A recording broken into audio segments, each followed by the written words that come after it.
प्रश्न क्रमांक 105. जयने एकूण भांडवलपैकी 1/3 भाग 60% दराने, 1/4 भाग 8% दराने व उरलेला भाग 10% दराने गुंतवला असं म्हटलंय आणि त्याचं एकूण वार्षिक उत्पन्न 561 रुपये दिलेलं आहे.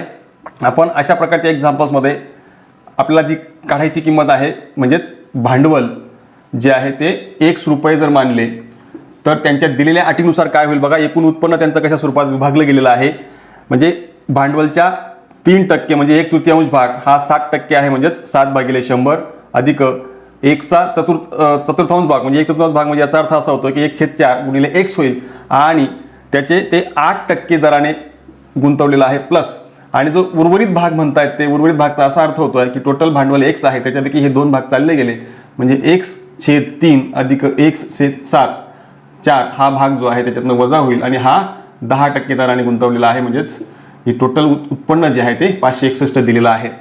आता याला फक्त सोपं करायचं आहे. याला शॉर्टकट थोड्याशा ट्रिकने जाऊयात. हा 10% आहे म्हणून भागिले 100 हा 100 100 आणि हा 100 त्या बाजूला गेल्यानंतर गुणिले होऊन जाईल.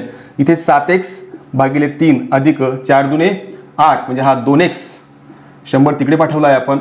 इथे तिरकस गुणाकार केला 4x आणि हा 3x हा येईल 7x डायरेक्ट लिहितो 7x/4 त्रिक 12 3x अधिक 4x आपण केला आहे आणि इथे 10 बरोबर हा 100 तिकडे गुणले गेल्यावरती हा 56,100 होईल. त्यानंतर आपल्याला हा 12 नको आहे तर दोघी साईडला 12ने जर गुणलं तर याला 12ने गुणलं याला 12ने गुणलं याला 12ने गुणलं याला 12ने गुणलं तर इथे 3 चौक 12 आणि 4 7 28 x 12 दुने 24x अधिक हा 12x हा 12 कॅन्सल होऊन जाईल वजा 7x त्याला बाहेर ब्रॅकेटच्या बाहेर गुणिले 10 होता आणि इथे 12 गुणिले 56,100 होईल. त्यानंतर 28 अधिक 24 जे आहेत ते 52 होतात. हा 12x वजा 7x 5x गुणिले 10 केला तर आपण 50x त्याला लिहू शकतो बरोबर 12 गुणिले 56,100. नंतर 52 अधिक 50 हे 102x होईल बरोबर 12 गुणिले 56,100 आणि हा 102 जो आहे तिकडे आता भागिले होईल म्हणजेच 12 गुणिले 56,100 भागिले 102.